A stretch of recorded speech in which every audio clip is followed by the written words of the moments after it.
remember, as a musician, you're just, constant brand. Like you are, you're just a constant advertisement. How people hear you is what your value is. And if you're not, putting your strongest foot forward always, or just like, they always say, you got to step out of your comfort zone. Not when you're, like if you want a long career, you sort of understand your strengths and work on your weaknesses and present them as such. Like, I don't think I would take a classical guitar gig. Yeah. I mean, it would just be, I would make a fool of myself trying to do that. So even though I might be hungry and might be able to do kind of a passable job, it's like, no, there are, this will actually, if somebody that is in a position to hire me hears me do that, they'll be like, yes, nope. It can really shoot you in the ass, right? Yeah. Like, knowing when to pass is something that you usually learn the hard way, unfortunately. But I think it's something really worth thinking about. Welcome to the Vocal Lab. I'm Sarah Ramsey, and this show aims to pull back the curtain on the entertainment industry, where veterans give up-and-coming artists some of the information they wish they'd had when they were just starting out. Sort of a music industry primer, if you will. Thanks for joining us on the Vocal Lab. This is actually part 2 of our interview. So if you haven't caught part 1 yet, head back to the episode right before this one and get all caught up, and then join us back here. We'll see you soon. You have to be entertaining on stage. You do not want to hire the band and P.S. people, this does not just apply to singers. I think that's the biggest mistake that I see, is that people interpret that showmanship piece as just the singer.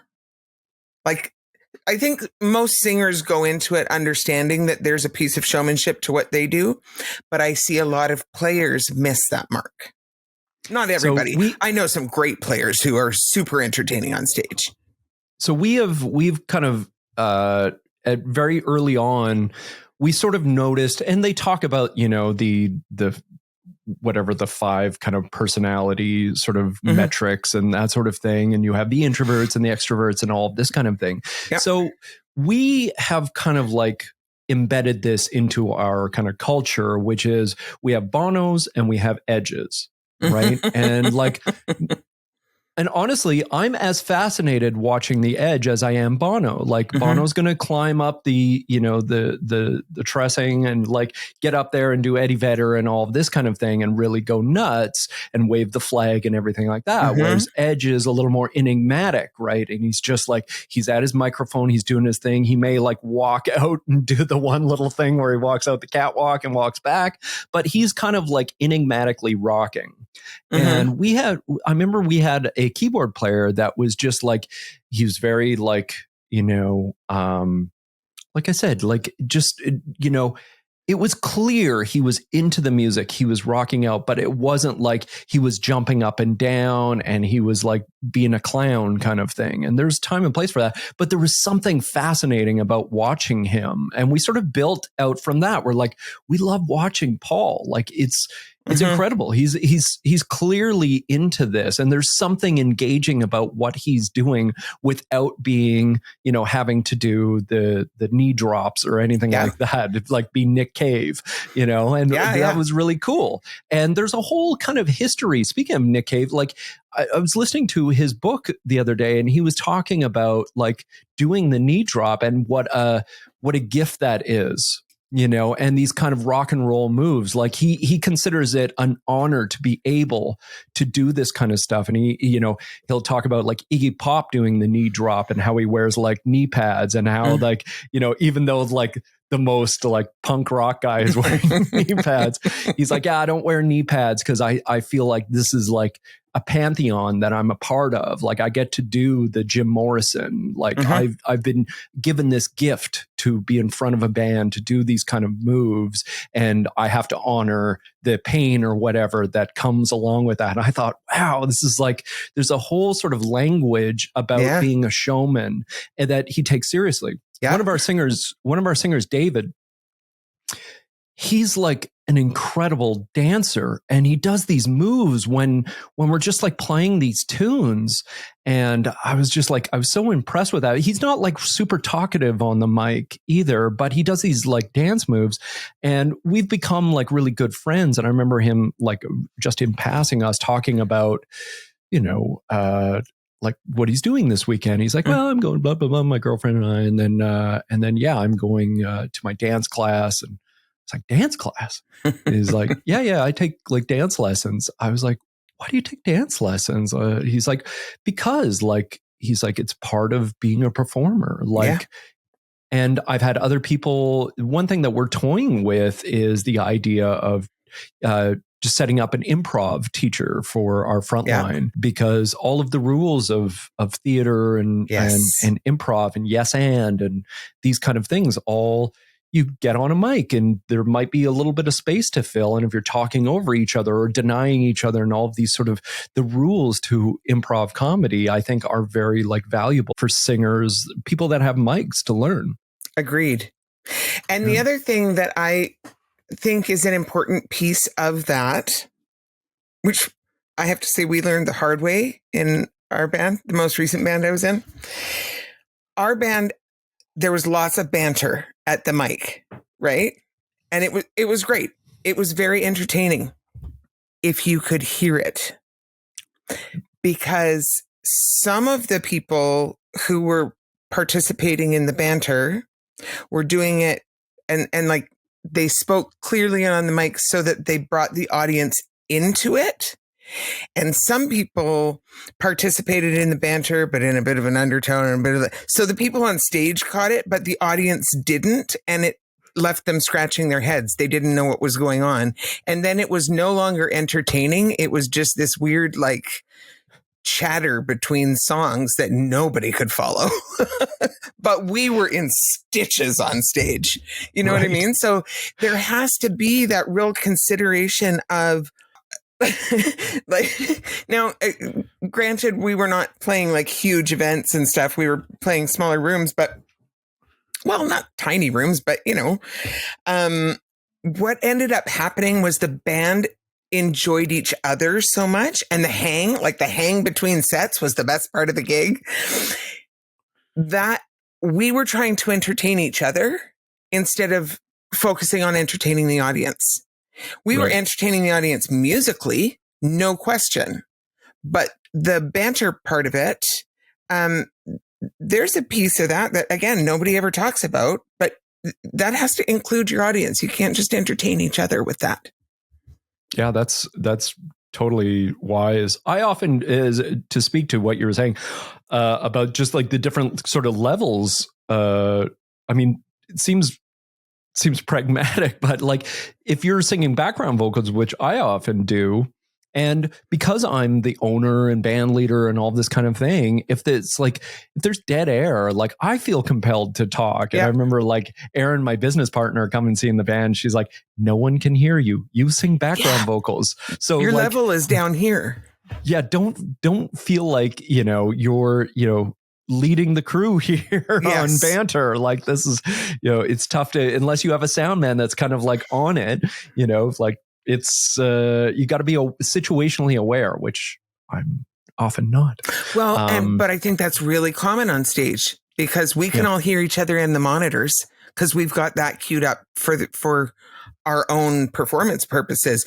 But we kind of forget that the levels out in the house are entirely different, and you're not going to hear the keyboard player's mic audibly for conversation.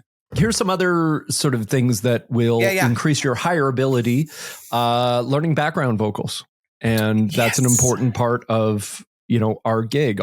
And we have some singers that will come to us and they're like, I'm not really good with that. And I was like, I'm not really good with that either, but it was a muscle that I learned over by being in this band, like singing background vocals. It became like, and now I'm fairly competent at it, and it's fun. Like I can now hear those parts.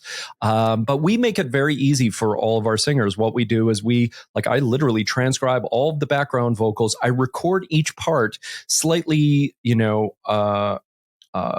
louder on the original recording so everybody can hear their particular part. So we have like BG1, BG2, and BG3 and all of those different so you parts. really make the learning tracks easy. Yeah. It's your gig to screw up, Sarah. There it is. Adherence to policies and procedures. We don't have a lot of these. Like, we're even when it comes to like drinking and stuff like that, we're not one of those bands that's like, you're not allowed. But if it becomes a problem, then, we do like, and I, I have suffered from, like I'm in recovery. I've been, I haven't drank in a long time. And, I come from a long line of alcoholics. So I know, so I had to, learn the hard way. I've been on many gigs where it was like, oh, great, we're going out of town. Let's go get some, get some beer. Let's have a few drinks beforehand. And, this career is sort of like allows people to get into that behavior if they want to, and some people are very good at like hiding that stuff and it'll get them into trouble. It'll eventually like kind of catch up to them. So even though like we have these sort of things like when it comes to drinking, we'll just sort of like if you're a problem and you get out of control, that's it. But we sort of trust you to be an adult and your limits and all of that kind of thing. And so like our policies and procedures are like fairly like, it's your gig to kind of screw up again. Take so responsibility. That's right. We treat you as an adult until you cross the line. And if you don't adhere to those policies and procedures, well, that's it, and I've had to have uncomfortable conversations with people, with 150 musicians and techs in our, bullpen, just a numbers game alone is going to bring up a bunch of people that have, addiction problems, bunch of people that have mental health problems, a bunch of people that have, what was I going to say? Just sort of like personality disorders. Like absolutely. So you have to sort of account for all of those things and be ready for them. And we have, by the way, it's kind of paid off sometimes too to stick with people. Yes. We've had, because it's oftentimes, and we can get into conversations about free will and that sort of thing, but like. And, genetics and everything like that, like oftentimes even addictions aren't necessarily people's fault, but certainly when it comes to things like managing mental illness and stuff like that, like we've had people like take a break and then come back and just be like, thank you for sticking past me. Like I realize, they maybe walked off stage, on a gig because of a mental illness. And then we said, like that's unacceptable. Yeah, we can't have that. Yes. But when you're ready and you're in a better place, like we're willing to sit down and have a talk. Or, you get drunk on a gig and make a fool of yourself. Well, we're going to bench you, or we're going to give you some time to sort of like, but when I see your 100-day chip or whatever it is, then we can talk. Yeah. And I wish some people had given me that ultimatum, at certain points in my life. And just said, like, you're out of control and we can't have that. I think that music is curious in that it is one of the few industries, frankly, it's the only one I can think of at the moment, but I'm sure it's not actually the only one, where it is acceptable to drink on the job. You know what I mean? Like it is fully front facing. You don't think twice when you see the musician on stage with a beer in his hand or whatever. And unfortunately, that also sometimes translates to things that maybe aren't so forward facing, but are, I don't want to say accepted, but not nearly as not accepted as they should be, like lots of illicit drug use and stuff where, we've had that. I've had that situation too, where we had somebody sub into the band and they were not cutting it because I found out later they'd been doing lines of coke, and you know what I mean? And I was like, oh, that is why things are going sideways here. But it's like music is one of those industries where that is way more prevalent in our industry than it is if you're, you know, I don't know, a vet. There's a unique relationship, especially with alcohol, but drugs too.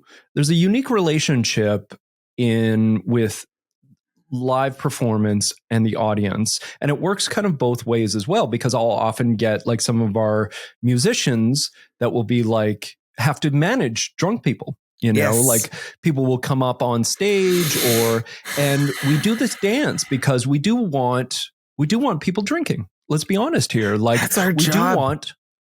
We do to sell alcohol. Yep. You know, in some cases, not necessarily in a wedding, but we do want, like, there's an element of celebration that comes with just sort of, you know, in vita veritas or whatever it is, right? Like people let their guard down and give over to this experience. And some of that lubricant is often, and actually, ironically, we've played things for AA where the entire crowd has been completely sober. It's been some of the wildest parties that we've ever played too. So it's not That's necessarily, cool, it's not necessarily a component, but you know, more often than not, it has to be. So I say this to our musicians too, like, you know, there are some crowds that want us to drink, you know, like to be part of the party. And that can sometimes be a great thing too. You get the singers a little bit, you know, they used to do in the 70s, they do these talk shows, and in the green room, they'd get, you know, Dean Martin all lubed up. So he gets on stage with Johnny Carson. It becomes far more provocative kind of thing.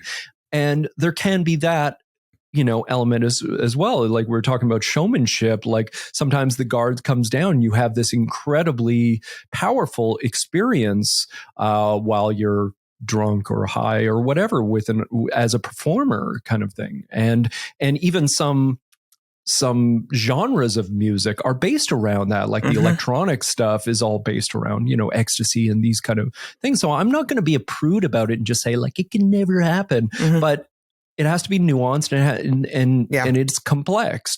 So that's why we sort of say like, we'll allow this, but it needs to be, you know, like it can't be a problem, you know, like do what you need to do. But if we start to see it's, you know, you're not showing up or you're gone, you know, when it's time to go on stage and you're, you know, out back doing something or other, or, you know, as in your experience, if the guy's not cutting it because he's, you know, whacked out of his brain. But yeah, so it's a dance that you have to sort of, you kind of do. And it is complicated and it's all just sort of, we'll know it when we see it kind of stuff. Yeah. And I mean, at the end of the day, everything that you have gone through in your list of like, here are the things that you know, your handbook, which by the way, you should probably just at some point actually write a book, because there's like so much great information in your brain and that has been born out of your experience. But at the end of the day, it can all be summed up in one sentence. And that is, be the easiest guy to work with.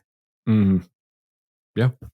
Which means do your job in a great way, do all the things you're supposed to do, and be easygoing and chill. And I don't mean that in a way that's like to your own detriment. That's not what I'm talking about. But all things being equal, you're going to work with the guy that's the easiest one to work with. Yeah, every time. Absolutely. And we think of the, you know, the great players that we all, you know, in Vancouver that we all love and always call. It's like, that is the component, you know? Yeah, for sure. And you said it earlier, actually, too. I mean, you can extrapolate that. It's on a personal level, be the easiest guy to work with. And as a band, when you're looking at working with your clients, you want to be the easiest band to work with from that sort of management organizational point of view, because that is super attractive to a client. That's right. And I think like that was a lot of our success. Like we I worked with a band that was like extraordinarily diva and like had all of these demands of the client. I will push back a little bit on something there, which is your heart surgeon, right? Yep.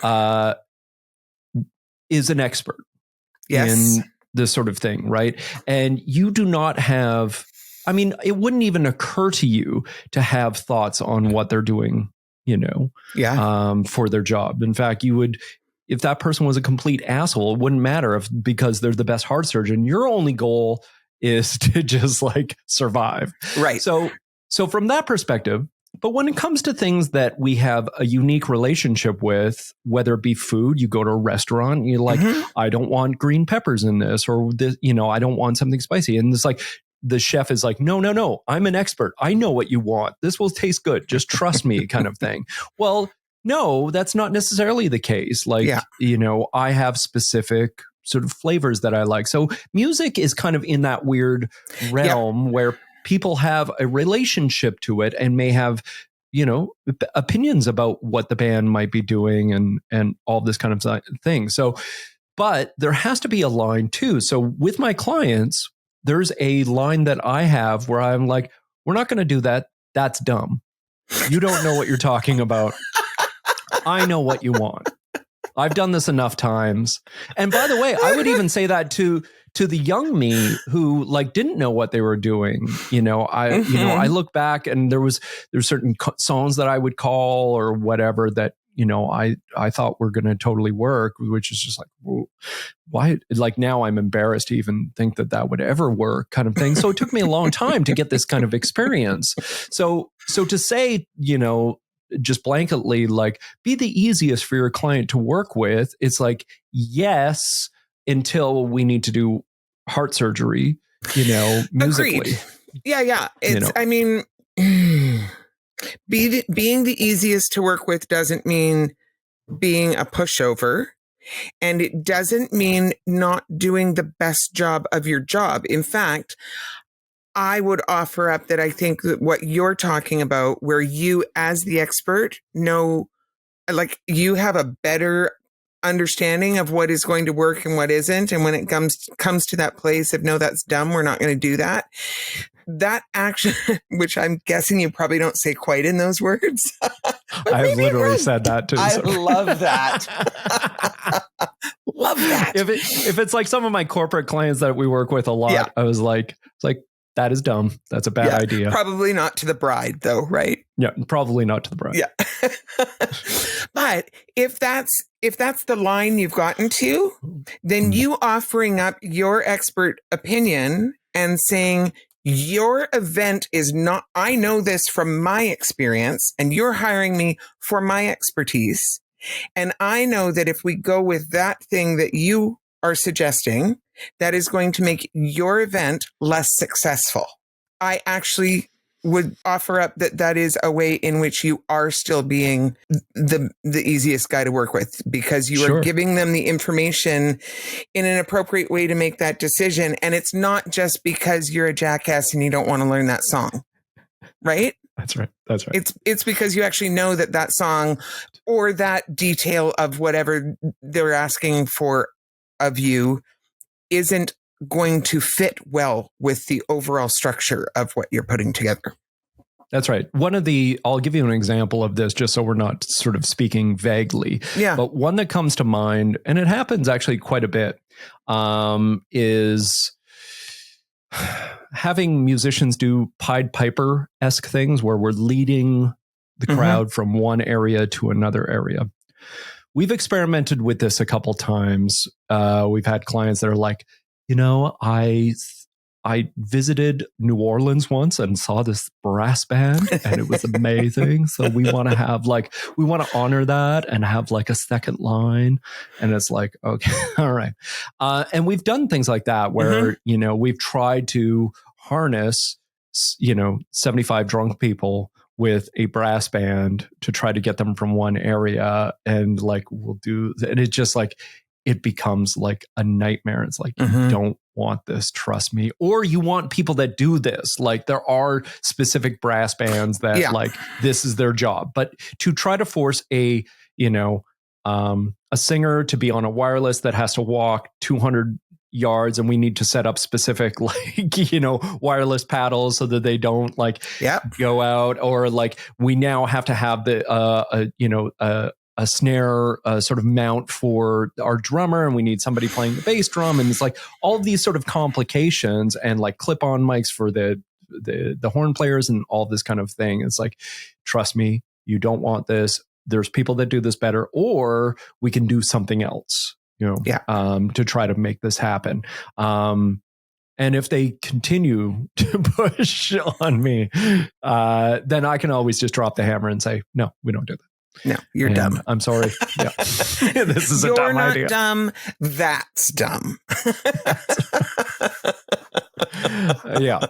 So yeah, that would be an example where, we've tried it. We know from experience that this is tricky, or there are better ways to kind of do this, or the better people to do this. Yep. Yeah. And I think that's a valid point that is maybe worth talking about a little bit. And that, for younger up and comers, is sometimes there are times when the best choice is to pass on the gig because it is not the right fit. And I think when we're young and hungry, I mean, I know I certainly did, took gigs that example, I am a female who sings in a male range. I can't sing all the high female stuff. I mean, I can sing all the high Bee Gees and whatever. It's not that I don't have that part in my voice, but as a lead singer, I can't sing the high female stuff because that's not where my voice sits. But I subbed in, or I can remember subbing in to a band because somebody got sick, so I was subbing into a band that I didn't know, but I needed the money. So I said yes. And I showed up, and it was like a pub gig, right? Right. And so it was guys I'd never played with before, showed up to the gig, and none of them were high level enough musicians that they could transpose on the spot. So I sang everything in my head voice all night long, and it was awful. And what I should have done is gotten more information and passed on the gig.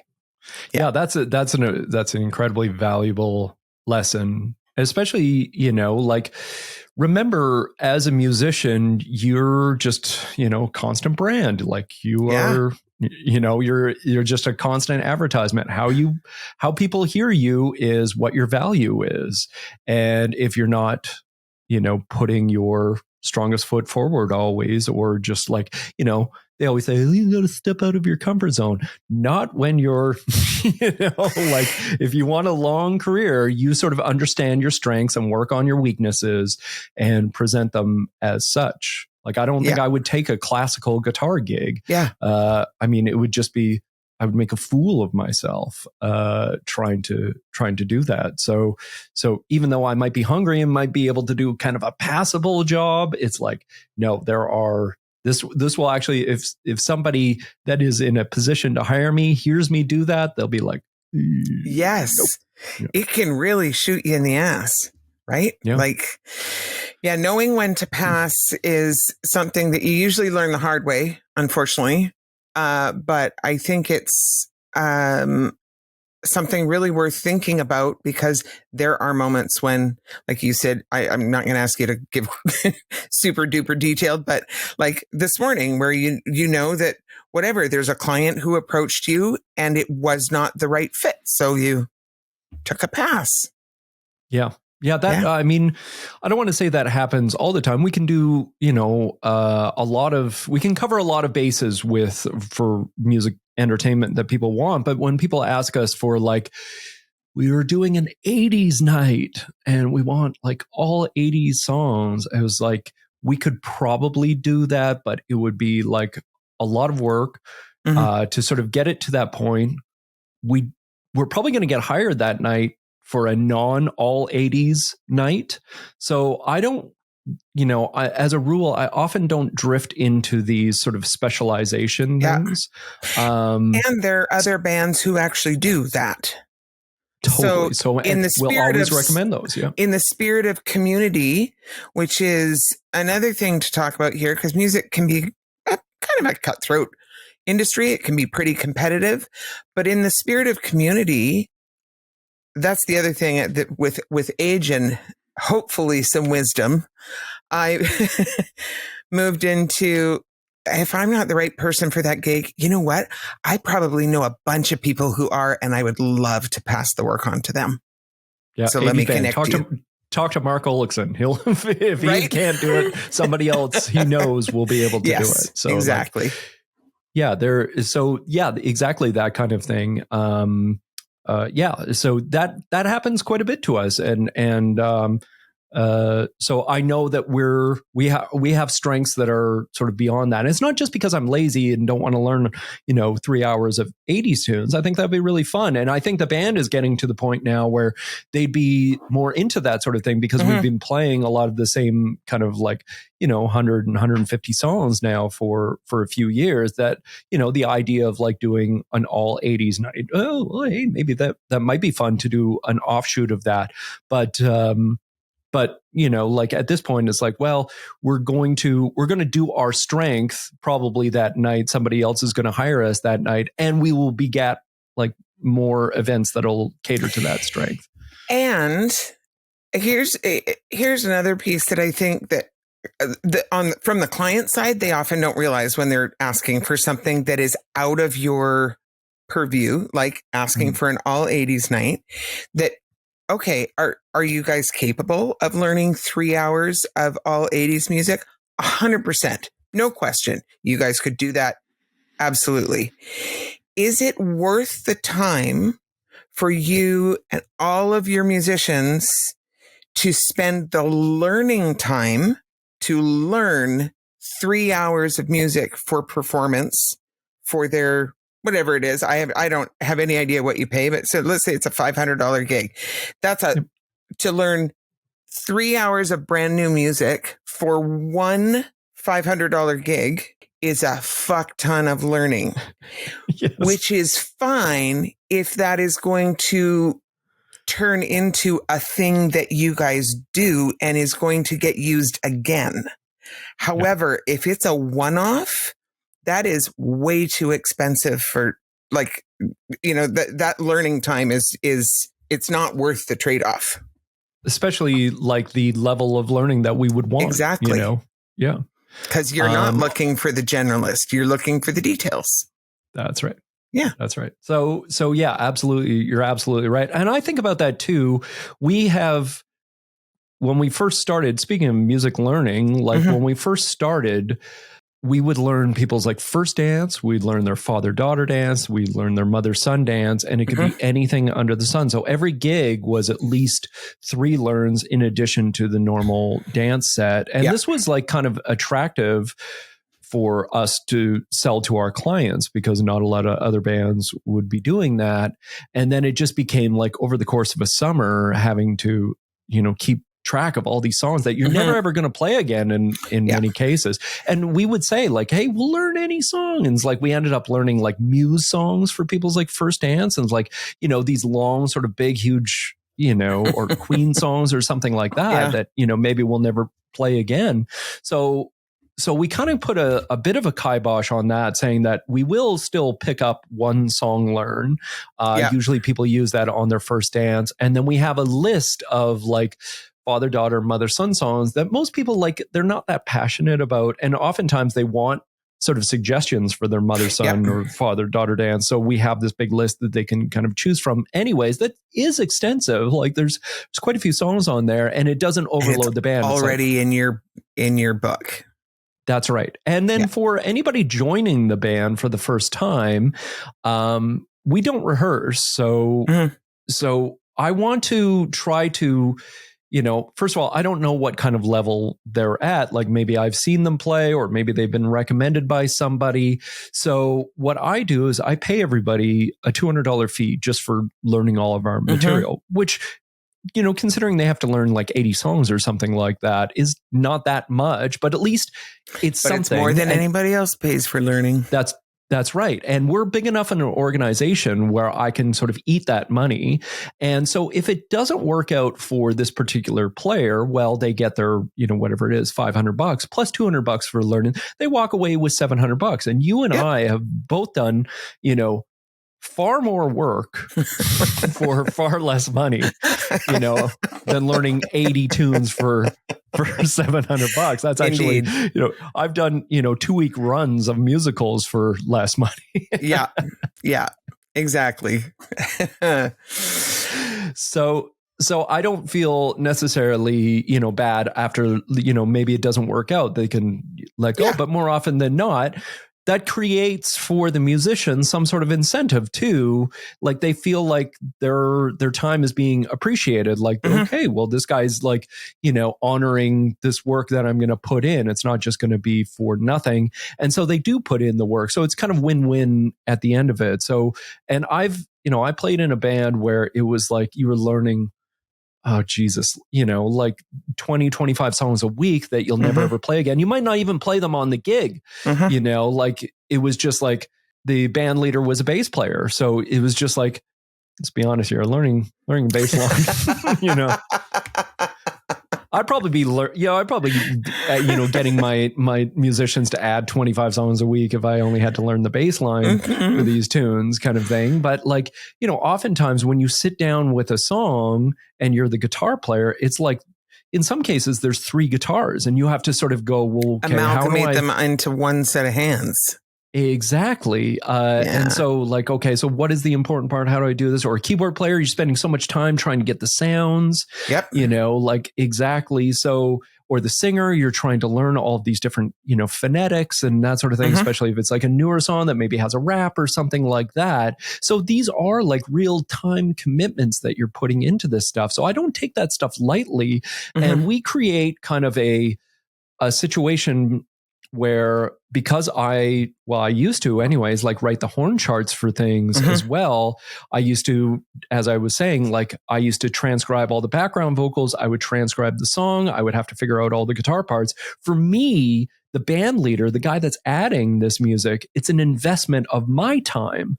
So I don't take that stuff lightly, like adding a song is a big deal inside one. And hopefully it's not going to be like, oh, everybody just learned the song and we never end up playing it. That happens occasionally. Like, maybe we'll try it at sound check and it just didn't quite hit, or we played it one time. It was like emptied out the dance floor or something like that. So I say if we're doing a wedding where they have a very specific request that they must have, it's a very specific client request, I'll charge the client. So I'll say anything beyond this one song, if you really want it, then it'll cost, I'll have to listen to the song. We have like, beginner, intermediate, and advanced level songs. So if it's, fucking Bohemian Rhapsody or something like that, it's going to be an advanced song, I remember this one client, there was a high-level Microsoft employee on the board, and they just had endless amounts of money. And so they're like, half the wedding is from New Jersey. So it's like, you have to play some Springsteen. Specifically, you have to play Rosalita. And if you've ever heard Rosalita before, it's like 8 minutes long. It's this like through composed. It just like, there's no repeats at all. It's like this epic Springsteen tune. I love that song. And I was like, okay, this is going to be amazing, but I have to charge you, $500 and pay everybody, at least $100 each just for learning this one song and write out horn charts and everything like that. And we have never played it again, but we fucking crushed that song and the audience went crazy. It was amazing. And conversely, I had a client who was like, you have to learn. He was like, we have to have How Can We Be Lovers If We Can't Be Friends by Michael Bolton. I was like, really? And he's like, trust me. It's like, people will go crazy. It was like a college thing. And I didn't charge him because we already knew his first dance and everything like that. So I made the band learn this, and it was absolutely the right call. It was like, who knew? It was incredible. Like, these people went absolutely crazy when we started playing it. And like to this day, like Ashley, who sang it, like we still text each other, like quotes from the song, because it was just like for us, like how ridiculous to play this like Michael Bolton song, but it was so much fun. And I thought you were heading into a place where you were going to tell me. So I told him, no, that's dumb. And we're not going to do that. I've done that too. I've done that. In fact, I've told people about Bohemian Rhapsody. I just be like, Queen doesn't even play Bohemian Rhapsody. Are you high? Yeah. Like they have we can get the video screen up and do the recording like they do, but like we're not going to do it. Sorry. We did Bohemian Rhapsody when we were playing a gig, and it was painful. It was one of those gigs where it didn't matter what we did. Nobody would get on the dance floor. Didn't matter. Yeah. We tried everything. And Mark Olofsson, God bless him, he just decided that he was going to start playing Name That Tune with the audience.